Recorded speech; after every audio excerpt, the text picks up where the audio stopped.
How to feed a baby pigeon. If you find a baby pigeon on the ground, it's best to leave it there. Most of the time, it will survive better without your interference. If you think you know better for it, you probably don't. If you do think a bird is in trouble, call a local wildlife rehabilitation center. They are a credible service that will take care of them better. If you're raising baby pigeons, though, you may need to feed them if a parent is unable to do it. In that case, you'll need to feed them formula with a special technique, as baby pigeons root, dig in their parents' mouths for food, rather than gape, open their mouths to be fed by their parents. Although you may think this to be strange, it is more efficient for the bird to get their nutrients.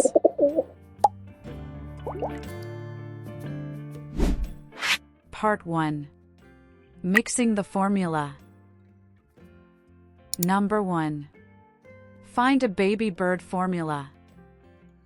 Some common formulas include KT Exact Hand Rearing Formula for parrots and Nutribird A21. You can find these at pet food stores or online, but you may want to consider making it homemade. Pre-made bird formulas can be a bit pricey. Look for a food intended for pigeons, doves, parrots, or even small hawks. If you can't figure out what to buy at the pet food store, ask a staff member for help. You can also call a local wild bird rescue, who can help you or take the bird off your hands if it's a wild breed. Number 2. Mix the formula with water, starting with a skim milk consistency. The formula should be very thin at first. Over the next 10 days or so, gradually make it day by day until it reaches ketchup consistency. Use warm water to mix the formula, about as warm as you would make it for a human baby. For KT formula, use the following ratio. Days 1 to 2, mix 1 part formula with 5 parts water. Days 2 to 5, add 1 part formula to 2 to 3 parts water. Days 5 until the bird is weaned, mix 1 part formula with 1/3-2 parts water. For Nutribird A21, use these ratios. Days 1 to 2, mix 1 part formula with 6 parts water. Days 2 to 3, add 1 part formula to 5 parts water. Days 3 to 4, mix 1 part formula with 4 parts water.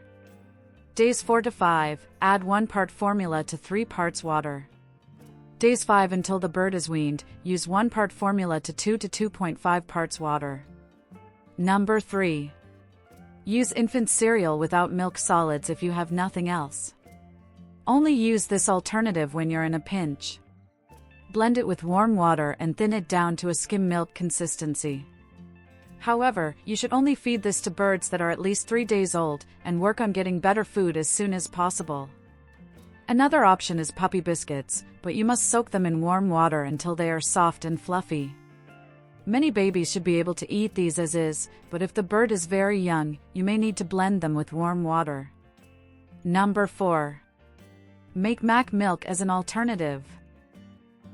Add 1 jar, 71 grams, of strained chicken baby food, 1 hard-boiled egg yolk, 1 tablespoon, 15.3 grams, low-fat yogurt, 1/4 teaspoon, 1.13 grams, corn oil, 247.6 milligrams calcium carbonate, 2 drops cod liver oil, 1 drop of diluted vitamin E, a very small pinch of vitamin B, about the size of a sesame seed, and 25 milligrams of vitamin C to a blender. Mix thoroughly together.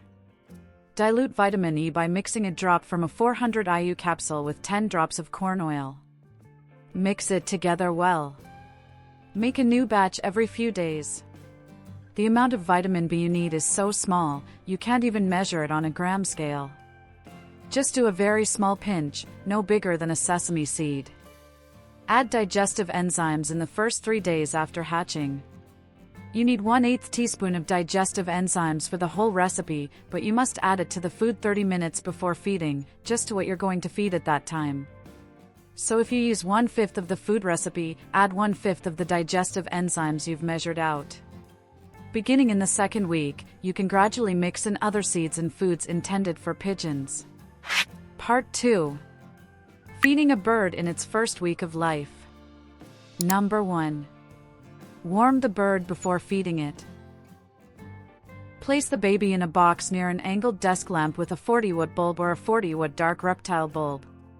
You can also use a heating pad set on low, a pet-safe heating pad, or a hot water bottle, though wrap whatever you use in a towel. A baby pigeon is unable to digest when it's too cold. In fact, it needs to be kept warm at all times during its first 2 weeks. Typically during this period, babies are brooded by their parents. Number 2. Prepare a feeding syringe.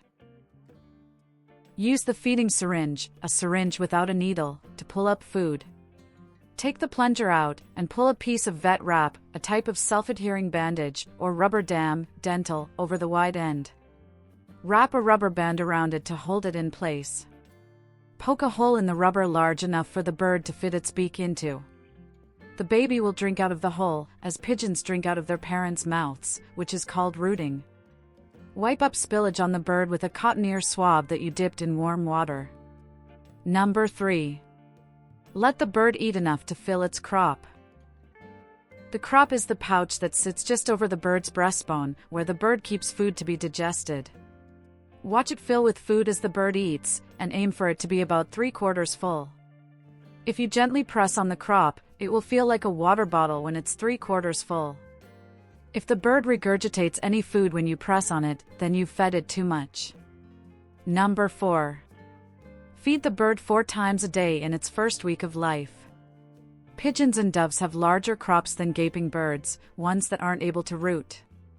Therefore, they only need to be fed 4 times a day, when their crop has emptied completely. Check on the bird every 2 to 3 hours during the day when it is very young. If the crop is empty, feed it. You don't need to feed the bird at night. Number 5. Reduce feeding times gradually. Always check to make sure the crop has emptied. Typically, you can reduce to 3 times a day after a week, and then 2 times a day after a few weeks. The bird will likely get restless when it's hungry. Part 3. Using alternative techniques. Number 1. Place food in an egg cup or another small cup. Hold the baby over the egg cup, and tilt both at an angle. Allow the pigeon to dip its head into the cup and pull up food. Pull it back every once in a while to check how full its crop is and to let it get some air. This process may not work for newborns, but it will work for most baby pigeons. Number 2. Try a 3 ml disposable pipette with tubing. Draw food up into the pipette and put a matching piece of plastic tubing on the end. Cut the tube long enough to reach from the beak down to the bird's neck. Run the end over a flame to polish it. Let it cool, then insert it in the baby's mouth. Use your finger on the outside of the bird to feel when you reach where the neck meets the body. Slowly squeeze the pipette to release food. When the crop is full, pull out the tubing, leaving a tiny bit of food in the bird's mouth. It's best to have someone show you how to do this technique first before you try it yourself. Use flexible, medical-grade plastic tubing. You can buy some at medical supply stores or pharmacies. You can use catheter tubing, for instance. Number 3. Feed older babies defrosted peas or corn. After 2 weeks, lightly warm corn and peas. Pop the balls into their beaks individually to slowly fill up their crop. When you're done, the crop should feel like a beanbag. You can also mix food and form it into balls. For instance, you can soak a soup mix of lentils, dried peas, and barley in water until soft, then form it into balls to feed to the bird. Warning: rescuing wild birds without the proper licensing is illegal in the United States, so leave babies alone if you find them. So friends, if you liked today's video, don't forget to subscribe.